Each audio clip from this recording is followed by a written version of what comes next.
Hello students, तो कैसे हैं आप सभी। उम्मीद है स्वस्थ हैं, मस्त हैं और अपनी पढ़ाई कंटिन्यूअस कर रहे हैं। ये ज़िंदगी है, ये जीवन है, ये सिलसिला यूं ही चलता रहेगा। आप अपनी प्रिपरेशन को करते रहिए। आप अपने लक्ष्य को अचीव करने के लिए हर वो कोशिश कर दीजिए जो आप कर सकते हो। आप अपनी पूरी ताकत को झोंक दीजिए, है ना, क्योंकि आपके रास्ते में तमाम तरीके की कठिनाइयाँ आने वाली हैं और उन कठिनाइयों से आपको लड़ करके आगे निकलना है। कई बार ऐसा भी होगा कि वो कठिनाई आपको पीछे कर दे, आपको पीछे ढकेल दे, है ना, और फिर से आपको मेहनत करके झकझोर देना, अपनी ताकत पूरी झोंक देनी है और फिर से एक बार आप आगे उन कठिनाई से आगे निकलोगे। फिर आपको तमाम तरह की कठिनाई मिलेंगी, फिर आपको उनसे लड़ना पड़ेगा और लड़ने के बाद फिर आपको उनसे आगे निकलना पड़ेगा। कई बार फिर आपको पीछे की ओर, कई कठिनाई आपको पीछे की ओर ढकेल देगी, फिर आपको लड़ कर आगे आपको निकलना होगा। आपको उन कठिनाइयों से ना तो हताश होना है, ना तो निराश होना है। आपको बस निरंतर कंटिन्यूअस मेहनत करते रहना है। डेफिनेटली आप अपने लक्ष्य को प्राप्त करेंगे। ये सबकी उम्मीदें हैं, है ना, सबकी उम्मीदें हैं। आपके घर वालों की भी उम्मीदें हैं, आपके स्कूल की भी उम्मीदें, सबकी अपेक्षाएं आपसे। लेकिन आप यूं सोचो कि बैठे बैठे हाथ पे हाथ धरे आपको चीज़ें मिल जाएं, तो संभव नहीं है। इस युग में, जिस युग में हम जी रहे हैं, इतना कंपटीशन है कि अब संभव नहीं है कुछ, है ना। आपको लड़ना तो पड़ेगा, आपको लड़ना तो पड़ेगा, आपको भीड़ में बैठना तो पड़ेगा और उन भीड़ में आपको वो चमकता हुआ सितारा आपको बनना पड़ेगा, है ना, ताकि दूर से ही आपको पहचाने कि मैं हूं, है ना। आपको वो तारा बनना पड़ेगा, तब आप जाकर के कहीं आप निकल पाओगे उनमें, क्योंकि बहुत भीड़ है, भीड़ बहुत है। उन भीड़ में अगर आपको दूसरों को दिखाना है कि मैं हूं यहां पर, मैं मौजूद हूं, तो आपको तारा बनना पड़ेगा, आपको चमकना पड़ेगा और इतना चमकना पड़ेगा कि सबको दिखे, है ना। क्या दिखे? सबको दिखे, तब आप कहीं आगे निकल पाओगे। क्योंकि बहुत बहुत जो है कंडीशन बहुत जो है गड़बड़ है ना। तो आप मेहनत करते रहिए। बोलता हूं, मैं कई बार बोलता हूं कि नींद तो सबको आती है ना, हर एक व्यक्ति को नींद आती है। लेकिन आप अगर इस समय अपनी नींद को थोड़ा सा कम सोओगे, कम त्याग दो, ठीक है, डेफिनेटली आपका जो फ्यूचर होगा वो आरामदायक होगा और फ्यूचर में आप आराम से अपनी ज़िंदगी को व्यतीत कर पाओगे। इस समय थोड़ा सा आप अगर मेहनत कर देते हो तो आपका फ्यूचर संवर जाएगा और अगर फ्यूचर संवर गया तो आप आने वाली ज़िंदगी को बड़े आराम से काट लोगे और आराम से आप चीज़ों को कर पाओगे। स्टार्ट करते हैं हम सेशन को।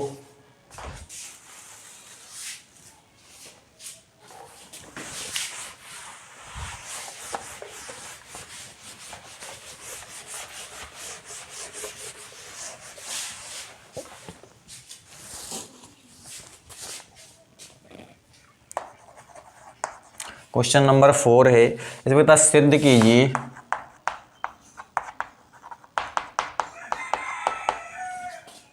कि 2 + √3 एक अपरिमेय संख्या है।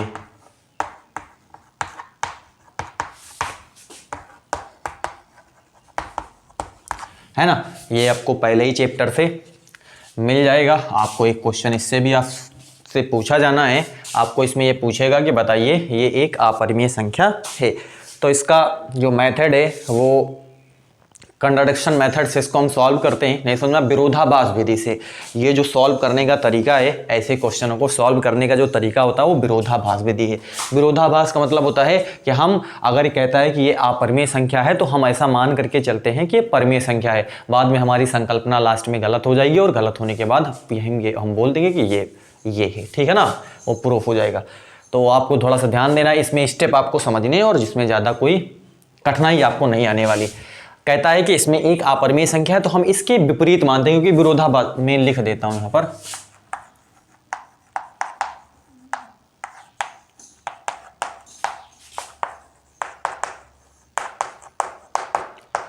हम मान लेते हैं, माना 2 + √3 एक परिमेय संख्या है ना। अब हमने इसके विपरीत बिल्कुल माना है, लिख भी देता हूं, जो कि दिए गए के विपरीत है, जो कि गए के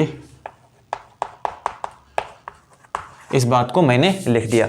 अब यदि आपको ये पता हो कि अगर कोई परिमेय संख्या है तो उसको हम पी बाई क्यू के फॉर्म में लिख सकते हैं, पी बाई क्यू, यानी कि उसको आप क्या बोलो, ए बाई बी बोल लो, कुछ भी आप बोल लो, है ना, जिसको हम पी बाई क्यू के फॉर्म में लिख सकते हैं। अब हमको मालूम है कि अगर ये परिमेय संख्या है तो इसको हम ए बाई बी के फॉर्म में या पी बाई क्यू के फॉर्म में, है ना, ऐसे हम इसको लिख सकते हैं, जहां ए वे बी क्या है, सह अभाज्य पूर्णांक हैं।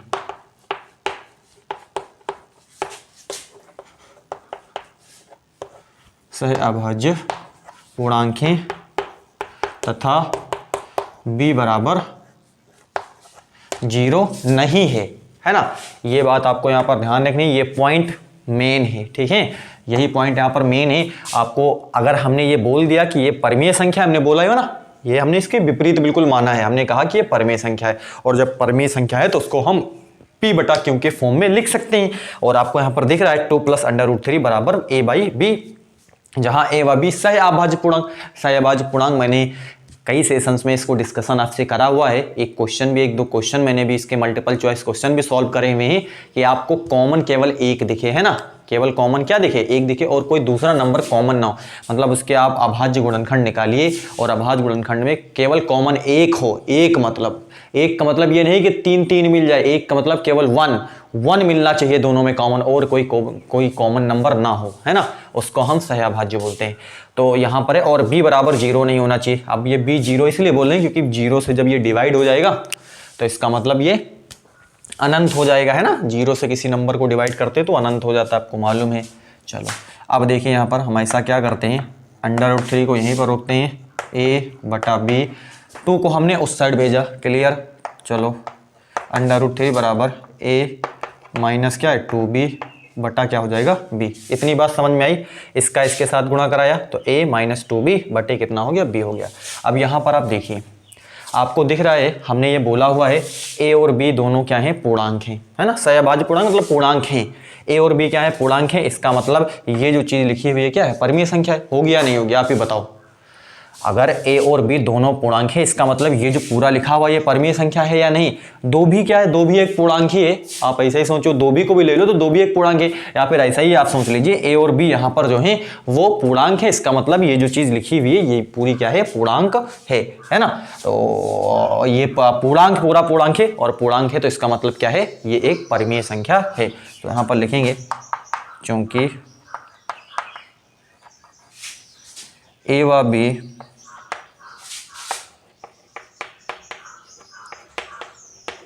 पूर्णांक है, इसलिए a minus 2b upon b क्या है, परिमेय संख्या है।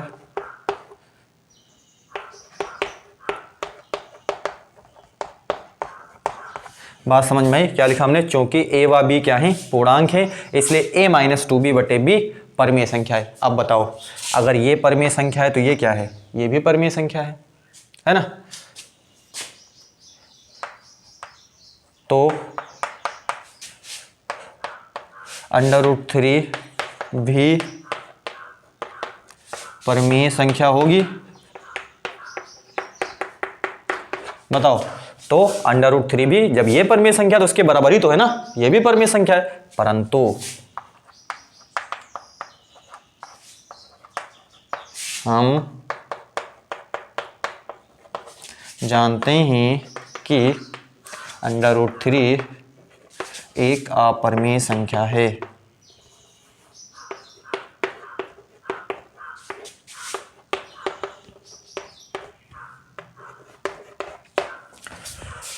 है ना।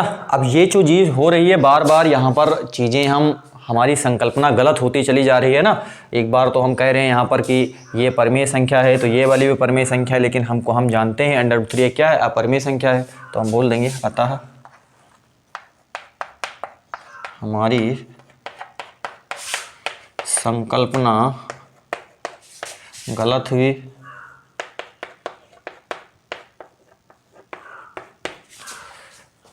हुई। जिससे यह सिद्ध होता है कि 2+√3 एक अपरिमेय संख्या है। एक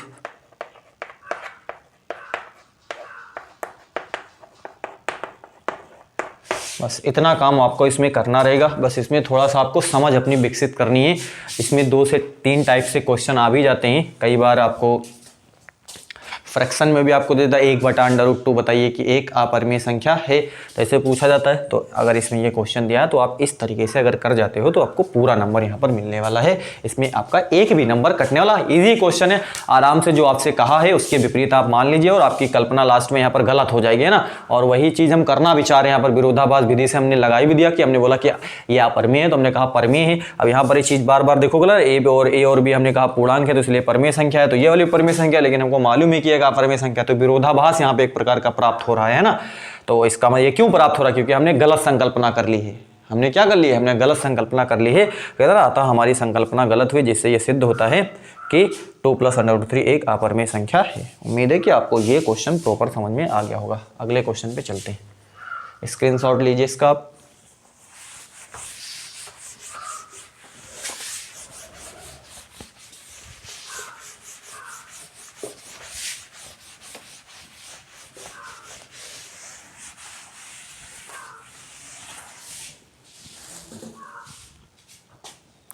चलो लिख देते हैं।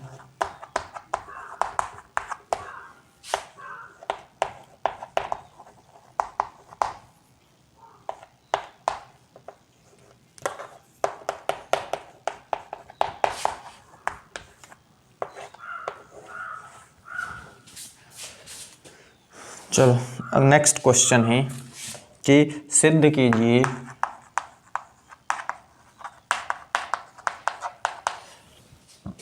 कि बेलन के आयतन का दोगुना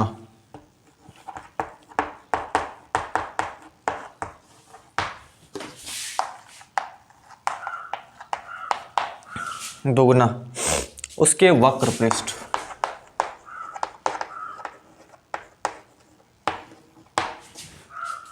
और आधार की त्रिज्या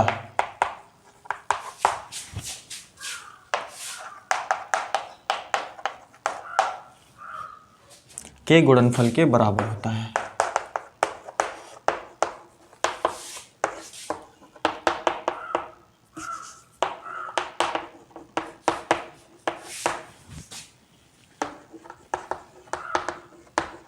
ये क्वेश्चन आपसे कहा हुआ है। आप अगर बेलन देखो तो ये बेलन है,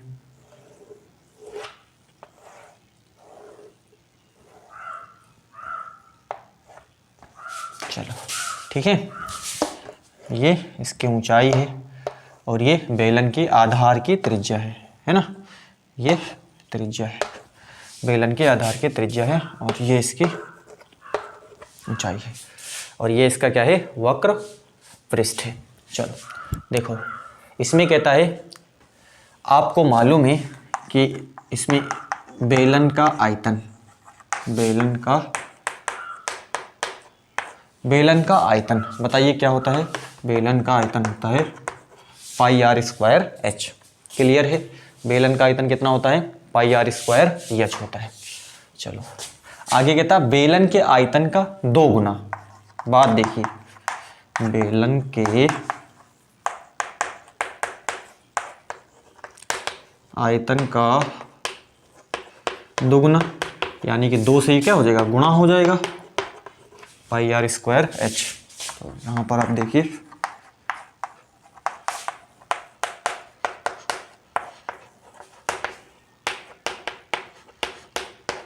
बराबर 2πr²h। बेलन का आयतन का हमने क्या कर दिया, दोगुना कर दिया। चलो बात क्लियर है। उसके वक्र पृष्ठ, चलो आप बताओ, इसको हम नंबर 1, बेलन का वक्र पृष्ठ कितना होता है, 2πr h। कितना होता है, 2πrh। बेलन का वक्र पृष्ठ कितना होता है, 2πrh। ये आधार की त्रिज्या,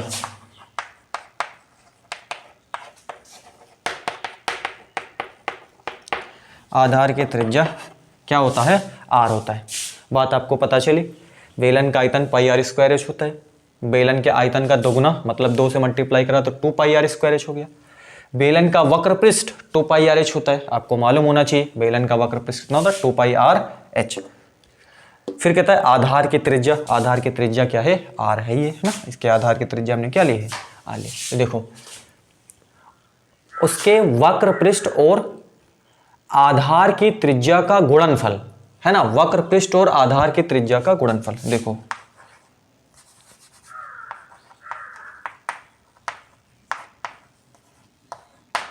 वक्र पृष्ठ व आधार की त्रिज्या का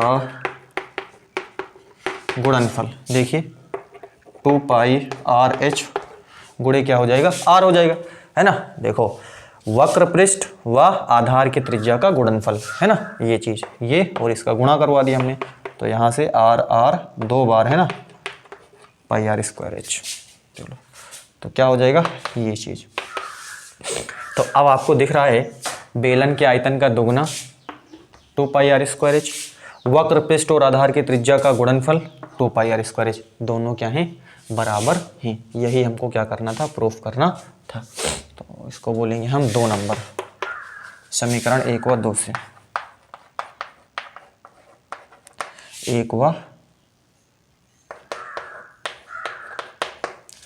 1 व 2 से क्या है कि बेलन के आयतन का दोगुना, बेलन के आयतन का दोगुना बराबर है बेलन के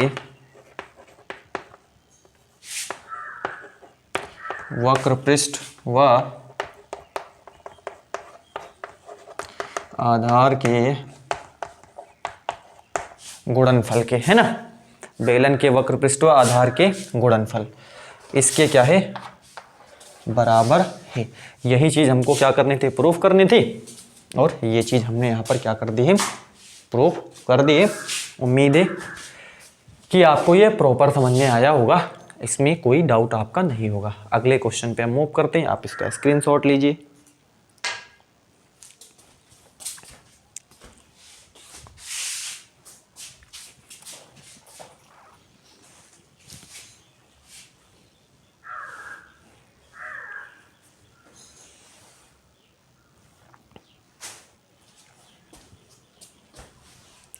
देखो अभी ज़्यादा बच्चों के पास वीडियोस पहुंच नहीं पा रही हैं, है ना, कम ही बच्चे इसको अभी देख पा रहे हैं। लेकिन अगर आप देख रहे हो, जो कोई भी अगर देख रहा हो तो लोगों तक इसको पहुंचाइए आप, ठीक है, ताकि उनको भी इसका लाभ थोड़ा सा मिल सके।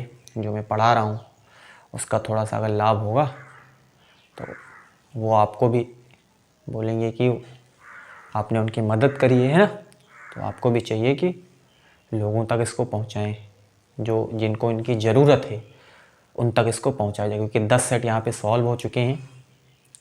और यदि ये 10 सेट अगर वो सॉल्व कर लेते हैं तो मैं पूरी गारंटी के साथ कह सकता हूँ कि 90 नंबर आपके कहीं नहीं गए। बोलेंगे तो 90 नंबर का पेपर का सारे 70 नंबर में 30 नंबर तो आप पा ही जाओगे स्कूल से। 30 नंबर का तो आपको स्कूल से मिल ही जाएगा, उसको तो अलग रखिए आप। बाकी जो 70 नंबर का पेपर है उसमें आपको 60 नंबर गारंटीड, ज़्यादा भी आपके हो सकते हैं लेकिन इससे कम नहीं होंगे। अपनी बिल्कुल मेहनत से अगर पूरा प्रश्न 1 बाय 1 आपने सॉल्व करा, मेहनत से पढ़िए आप, है ना। देखो पढ़ो तब तक जब तक अपने को संतुष्टि ना हो जाए, है ना। बच्चों को ऐसा लगता है कि पढ़वा मन नहीं लग रहा है ना, तो ऐसे तो चलेगा नहीं, है ना।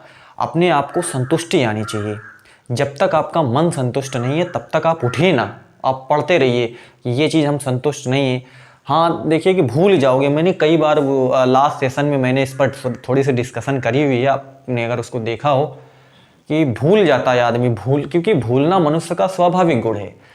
इंसान अगर है तो वो भूलेगा, है ना। अगर वो देवता है या फिर कोई इस तरीके का है ना, तो वो तो अलग मसला हो गया ना। लेकिन अगर हम इंसान की बात करें, इंसान की बात करते हैं, तो भूलेगा वो, कोई भी हो, वो आपके साथ ही नहीं होता, मेरे साथ भी होता है। मैं भी जो है कुछ ना पढ़ूं तो मैं भी भूल जाऊंगा, है ना। सबको पढ़ना पड़ता है, हर एक जो भी दुनिया में इंसान है, सबको अगर कोई पढ़ा रहा है या कोई पढ़ रहा है तो सबको, जो पढ़ा रहा है उसको भी पढ़ना पड़ता है, जो पढ़ रहा है उसको भी। ये रियलिटी है।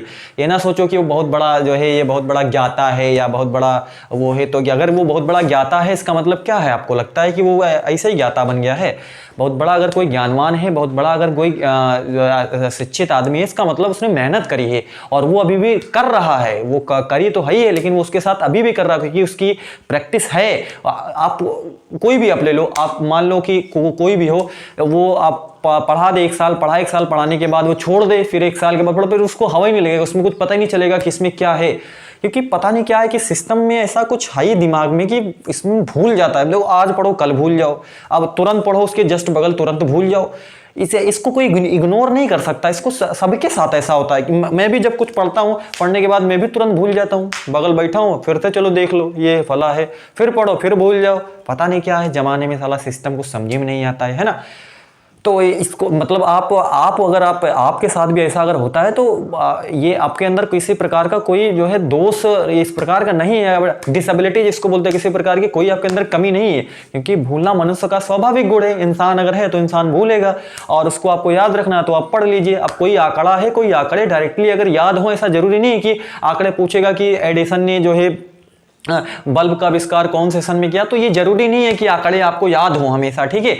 आप बुक उठाइए देख लीजिए, है ना। एक चैप्टर मैंने 11th या 12th में मैंने एक चैप्टर पढ़ा हुआ है, तो कहा आंकड़े मायने नहीं रखते कि आप आंकड़े याद करते हो, ठीक है ना। ये उसमें जो है आपको पूरी चीज़ें क्यों हुआ, ये कैसे हुआ, आपको ये सारी चीज़ें इसमें पढ़नी होती हैं। आंकड़े कोई जरूरी नहीं कि फला ये आंकड़े याद कर लो। आंकड़े तो आप बुक से भी देख सकते हो, है ना, आराम से आप उसको चेक कर सकते हो। तो आंकड़े मायने नहीं रखते, आप भूल जाओगे इसको, आप देखो, लेकिन आप उसको देखोगे तो वही चीज़ आपको, वो आंकड़े भी याद हो जाएंगे। तो कहने का ओवरऑल कंक्लूजन यही है कि आपको मेहनत करना पड़ेगा, बगैर मेहनत के आपको कुछ हासिल होने वाला नहीं है। चलो अगले क्वेश्चन पे देखते हैं।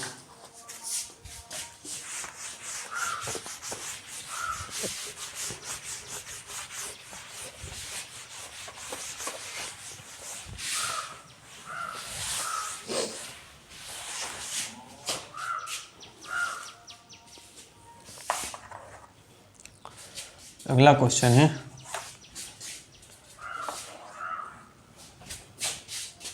कहता है यदि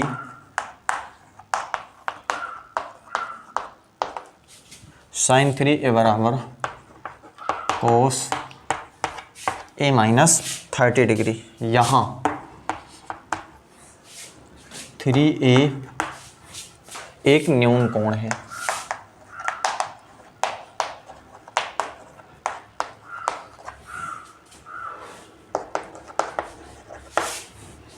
ए का मान ज्ञात कीजिए।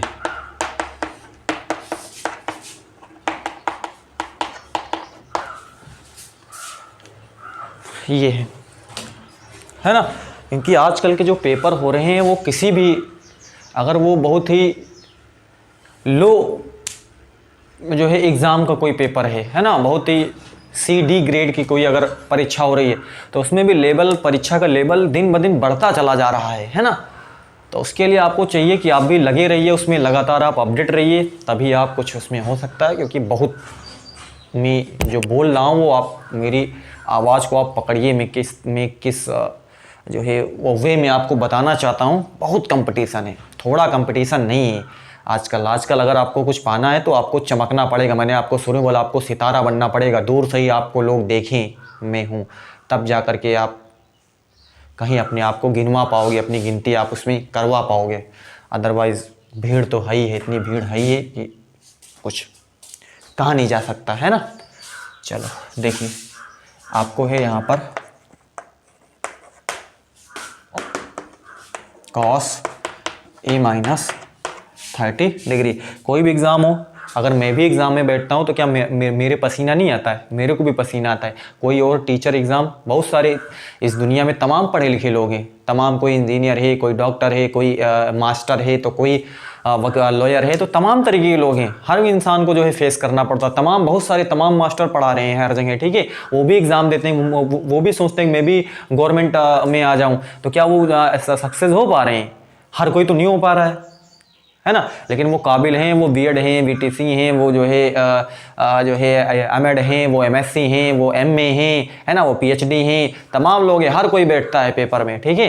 लेकिन सबका तो सिलेक्शन होता नहीं है, सबका तो सिलेक्शन नहीं होता ना, उसमें का चुनिंदा ही लोगों का सिलेक्शन होता है जो बहुत ज़्यादा जो है काबिल होते हैं, है ना। तो आप भी पढ़िए, क्योंकि इस दौर में आपको इतना आसान नहीं है कुछ, है ना, कि आप हाथ पे हाथ धरे बैठे सोचे कि मेरे को कुछ मिल जाए, कुछ नहीं होने वाला। चलो, है ना, सबके लिए पेपर जो है, पेपर में आप भी पेपर देते हो तो आपको लगता है कि पेपर बड़ा कॉम्प्लिकेटेड आ गया, पेपर बड़ा हार्ड पेपर है। मास्टर भी पेपर देते हो तो उनके लिए भी बड़ा हार्ड होता है, वो भी तुम्हारे पेपर दे दीजिए मास्टर को, तब भी उनसे भी कोई ज़रूरी नहीं कि सॉल्व हो, है ना। ये भी कोई ज़रूरी नहीं कि वो पेपर सॉल्व हो, भले ही वो पेपर खुद बनाए हों, ज़रूरी नहीं कि वो पेपर सॉल्व कर दें, उनको भी देखना पड़ेगा, है ना।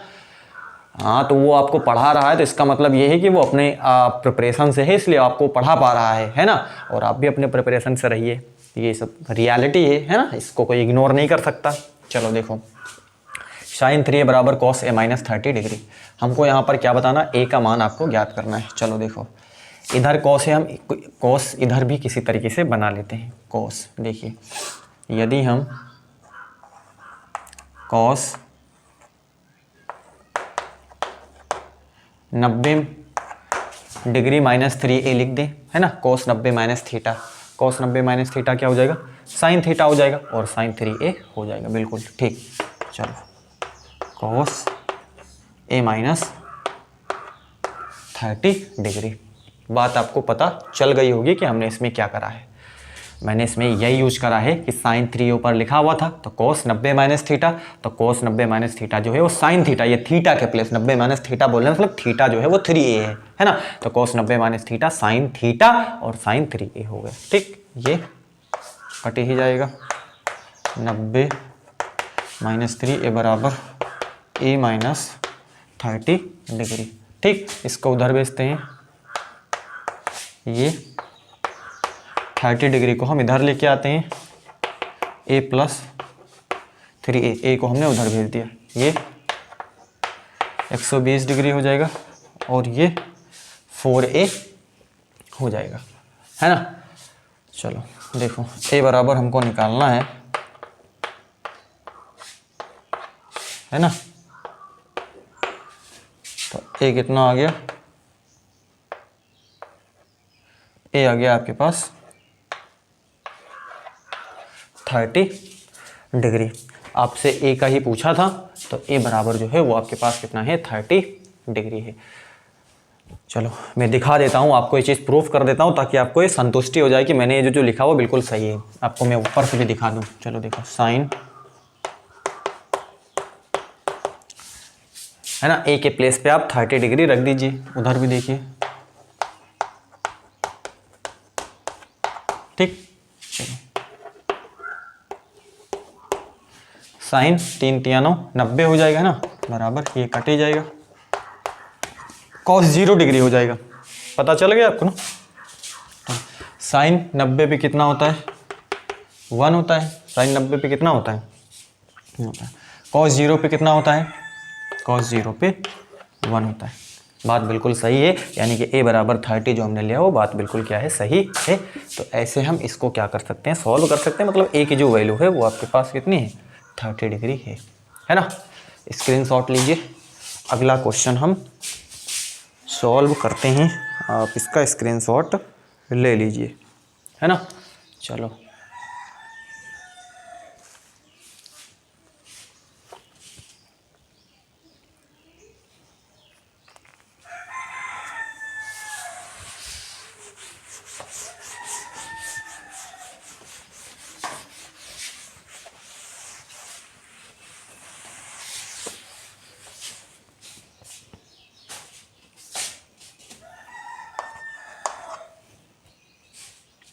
कहता है उस बिंदु के निर्देशांक ज्ञात कीजिए।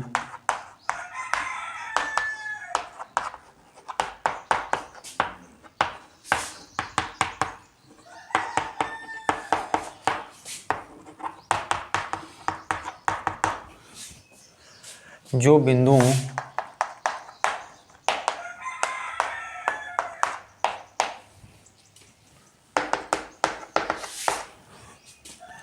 और 4, -3 को मिलाने वाले रेखाखंड को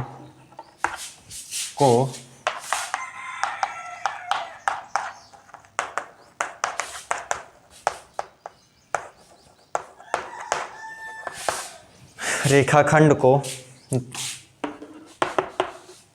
2:3 के अनुपात में विभाजित करता है।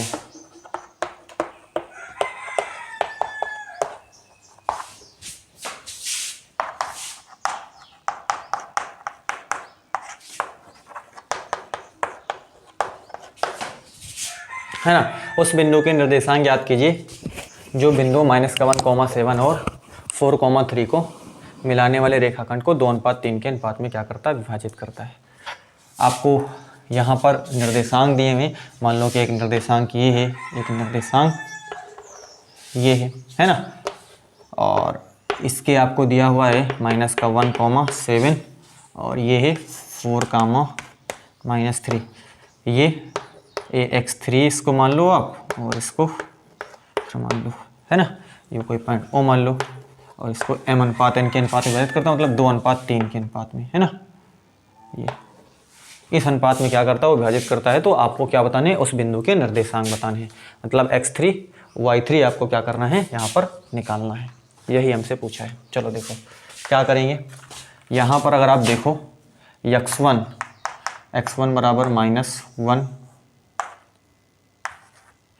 y1 बराबर 7, x2 बराबर है 4, y2 बराबर है -3, m बराबर है 2 और n बराबर है 3। ये है आपके पास, ठीक है, -1, 7, 4, -3 और आपके पास 2,3। चलो ठीक है। आपको मालूम है विभाजन सूत्र, है ना, x3 आपको निकालना है, तो m x2 + n x1 बटे m + n, है ना। तो ये आप निकाल लीजिए। चलो हम निकाल ही लेते हैं डायरेक्ट। m क्या है, यहाँ पर आपको यहाँ पर लिखना पड़ेगा विभाजन सूत्र, आपको ये मालूम होना चाहिए। m जो है आप देख रहे हो, m की वैल्यू 2 है ना, और x2 कितना है, 4 है, प्लस m की वैल्यू कितनी है, 2 है, और x2 जो है वो 4 है। चलो देखिए n कितना है, 3 है, और x1 जो है वो -1 है, बटे m + 1 मतलब 2 + 3 बराबर 8 हो जाएगा, -3 कन्नम 3 हो जाएगा, 3 2 कितना हो जाएगा, 5 हो जाएगा। ठीक है, ये माइनस हो जाएगा यहाँ पर ये कट ही जाएगा 1 बार, है ना। तो x3 जो आ जाएगा वो 1 आ जाएगा। चलो y वाला निकाल लेते हैं, y3 वो क्या हो जाएगा, my2 + n y1 बटे m + n। यहाँ पर देखिए m जो है वो 2 है ना, y2 कितना है, y2 आप यहाँ पर -3 है, चलिए, प्लस n कितना है, 3 है, और y1 कितना है, y1 7 है, y1 कितना है, 7 है, और m + n मतलब 2 + 3। यहाँ पर -6 + 21 बटे ये हो जाएगा। ठीक है, यहाँ पर 21 में से 6 चला जाएगा, 15 6 कितना हो जाएगा, 21 हो जाएगा, है ना, बटे 5 5 × 5 5 3 × 15। तो y3 बराबर कितना आ जाएगा, 3 आ जाएगा। यानी कि उस बिंदु के निर्देशांक क्या हैं, वो हैं 1,3। यही इसका क्या है, आंसर है ना। जो बिंदु -1,7 और 4,-3 को मिलाने वाले रेखाखंड को 2:3 के अनुपात में विभाजित करता है, उस बिंदु के निर्देशांक जो है वो 1, कितना है, 3 है। तो आंसर इसका क्या है, 1,3। ये इसका आंसर है। बाकी चीज़ आप लिख सकते हो अपने शब्दों में। उस बिंदु के निर्देशांक ये हैं, जो बिंदु इसको क्या करता है, विभाजित करता 2:3 के अनुपात में। ठीक है, उम्मीद है कि आपको ये क्वेश्चन भी प्रॉपर समझ में आ गया होगा। तो इस प्रकार हमने जो है क्वेश्चन नंबर 4 के चारों क्वेश्चन हमने क्या कर लिए, सॉल्व कर लिए हैं। अब आज के सेशन को हम यहीं पे एंड करते हैं। आप इन क्वेश्चनों की प्रैक्टिस करिए। Thank you.